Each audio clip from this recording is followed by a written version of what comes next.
Hey there, it's your brother from another mother, Evil Aniki, and today we're going to be talking about an article that just got posted up on Anime News Network. It was an interview with the creator of the Dungeon Meshi manga, Ryuku Q. I think that's how you say her name. I could be getting that wrong. Yeah, I'm sure someone will correct me down in the comments.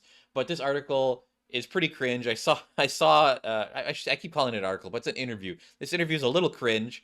I saw some parts of it go around on Twitter. It's definitely making the Twitter sphere news cycle, and it's pretty funny. There's some really funny bits in here, just because some of the questions are really cringe. I do think the Anime News Network did provide these questions beforehand, so the creator Ryoko Q had some time to think about some of these, and then they asked some follow-up questions in person that were kind of spontaneous.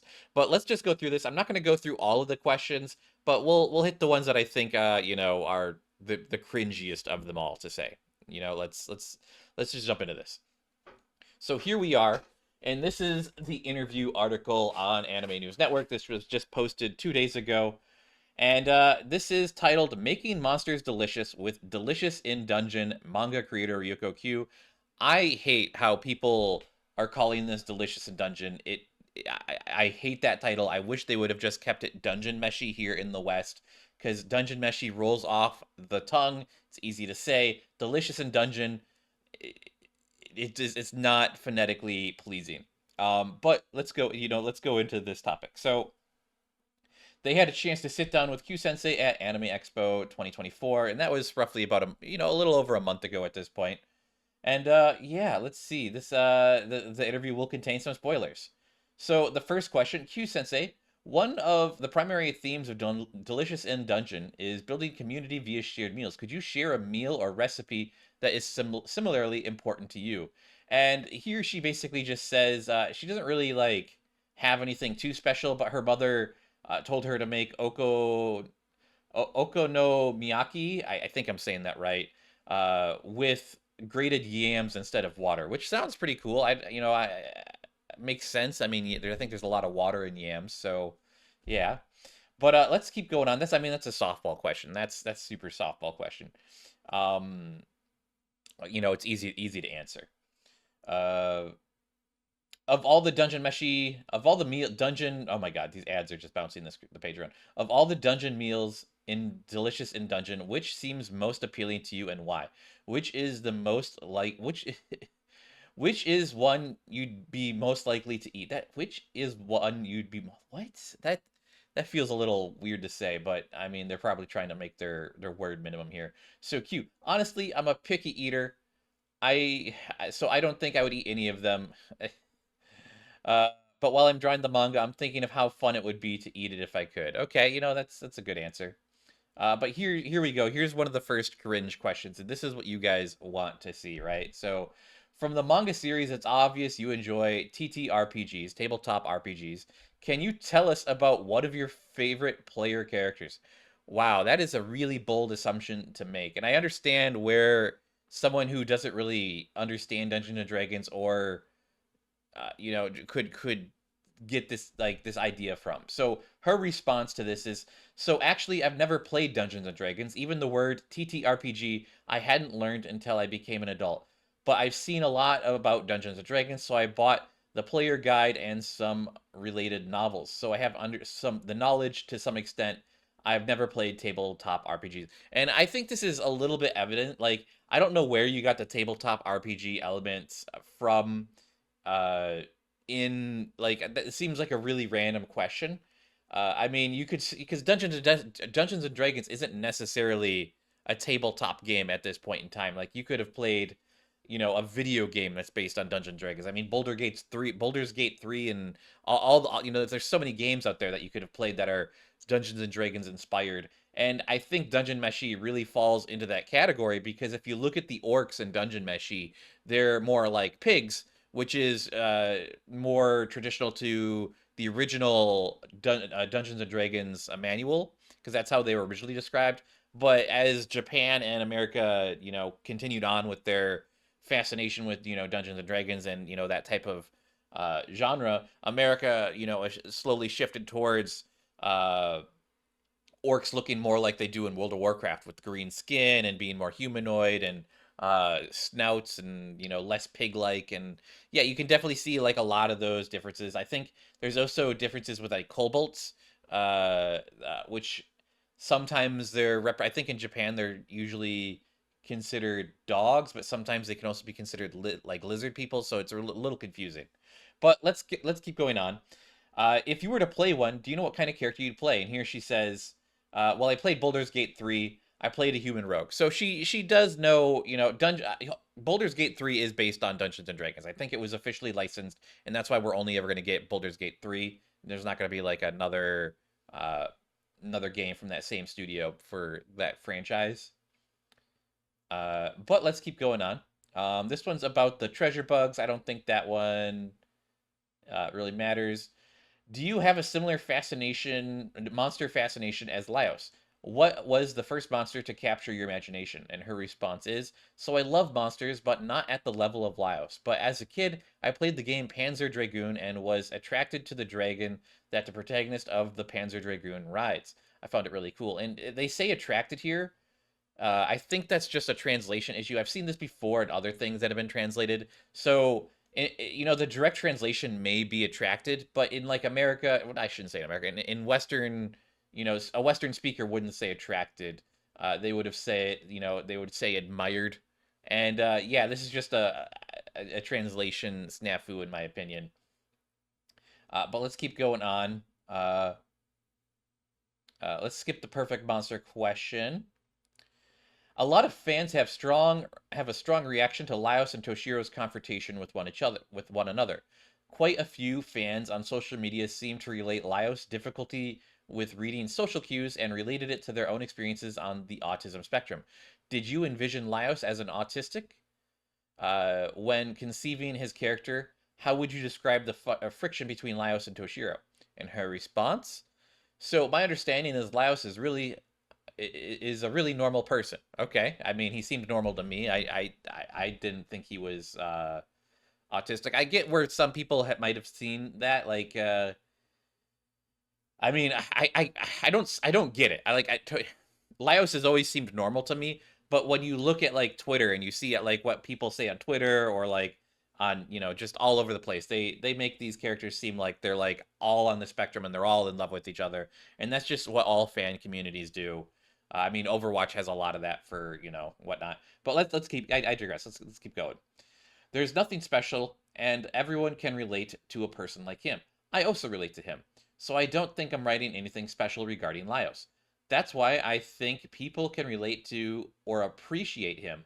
Some people might say Laios is a bit autistic, but Shuro has his own difficulties. Everyone has their individual problems. It's not just Laios and Shuro. The problems are mutual. We always need to try to understand and learn from each other. Sometimes you might hurt another person, but that's the process you need to understand other but that's the process we need to understand other people. Okay. Had a little hiccup there. Oh my god. In both anime and manga adaptations, most of the series' fan service comes from peeks at Senshi's underwear. In the spirit of this, could you describe Senshi's sex appeal? What? What? I don't have we seen Senshi in underwear? Okay, I guess we have. I mean, I didn't consider this fan service. Would someone consider this image fan service? I don't consider this fan service. This is there's no servicing going on here. I mean, if his bulge was like front and center, that would be fan service. But he's just like, you don't even see his chest, you don't see his pecs, anything that anyone would. I mean, you see some nice arms, but he's always got his arms out and he's always got his legs out. So this is almost no different than his regular outfit, besides him not wearing a helmet.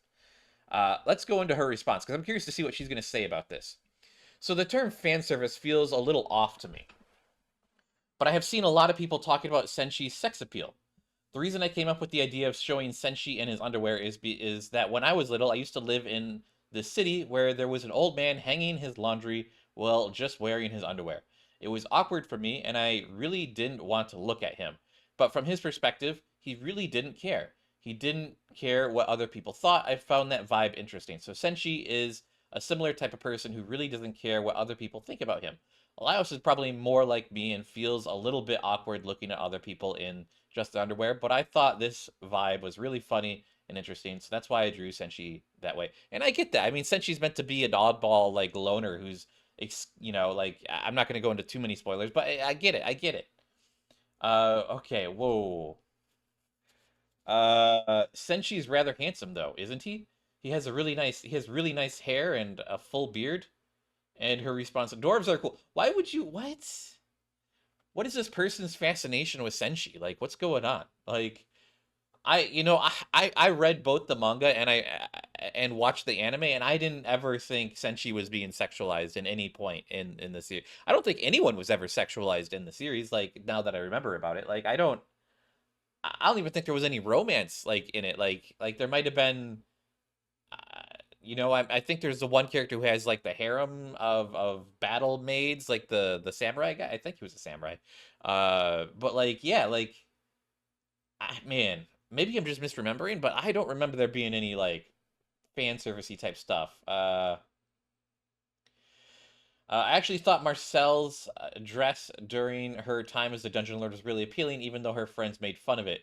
Were there any references for its design? And her response, actually, there was no real life model for the reference for that dress. I just combined the clothes that her mother liked and that she combined with the hood. Okay, bit child. Okay, cool, cool, cool. Whoa! Did you expect such a strong fan reaction to the relationship between Marcel and Fallon?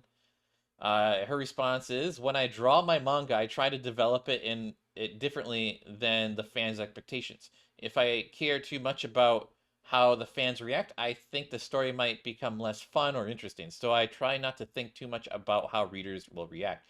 In general, I'll just leave the reader's imagination, uh, like how they react or how they conceive my manga. Okay." That's a bit, yeah. I mean, that makes sense. I mean, like, she's writing this manga for not. I mean, like, I get you're writing it for an audience, but you're not trying to like cater to their whims, right? You don't want to like cave to like the demands because sometimes like what an audience wants isn't necessarily what they want. And I think a good example of that is the recent Deadpool movie. Is like there were so many people out there who were like, "Oh, you can't do this, you can't do that. You got to make sure you respect this Wolverine or this X-Men movie or this character, and we need to see these characters." And I think the Deadpool movie did a really good job of that, but I'm sure there's still people out there who are like a little cranky. I mean, Deadpool did amazing though, but like let's keep going on. Um, Regarding the manga's finale, do you envision any sort of spin-off following Itsumi's pursuit of the Black Musician, or will she continue her life as she pleases as a Beastman? Oh man, huh?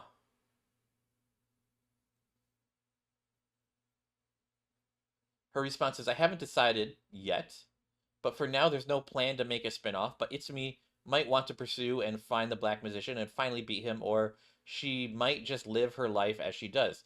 She's like a really free person. So she might just live her life as she likes. That's interesting. I never really thought about that. I totally forgot about that as a plot point, huh? But yeah, this is weird. I mean, they asked her like I feel like a little bit of this was blown up on Twitter because of uh the way some of these I mean, like the sex appeal of Senshi, like what? That's so weird. Who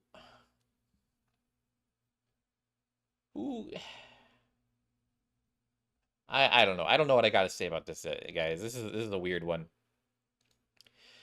Yeah, so that was the article. I don't know why someone would keep pushing the Senshi sexualization topic. Like they asked a question, and then the person says it makes them feel a little bit awkward to remember the inspiration. I mean, yeah, it's just weird. It's just a weird interview, and I get like it's yeah, man. I don't know. I would have asked some different questions. I mean, there's definitely some softball questions in here, like if you could eat anything from like if you could eat any of the foods in the manga, would you? And like like all that kind of. But there could have been some other like really good questions in there. Uh, you know, I think the last question was really good, but the Senshi fan service one, I feel like that one was in there just for bait. Like I get that it is. It's first of all the topic is a stretch, and I feel like they're baiting like I don't know. I don't know. This is such a weird article. I mean, Yeah, I don't know. Let me know what you guys think of this article down below. I'll have it linked as well in the description if you guys want to click it and read it for yourselves. I know I kind of briefly I skimmed over some of the questions here, so you maybe want to get more info yourself. I'm a huge Dungeon Meshi fan. I love it. You know, it was so good. I Yeah, this interview is a weird one. But that's going to be it for today's video, guys. Let me know what you guys think of it down below, and I'll catch you guys in the next one. Bye-bye.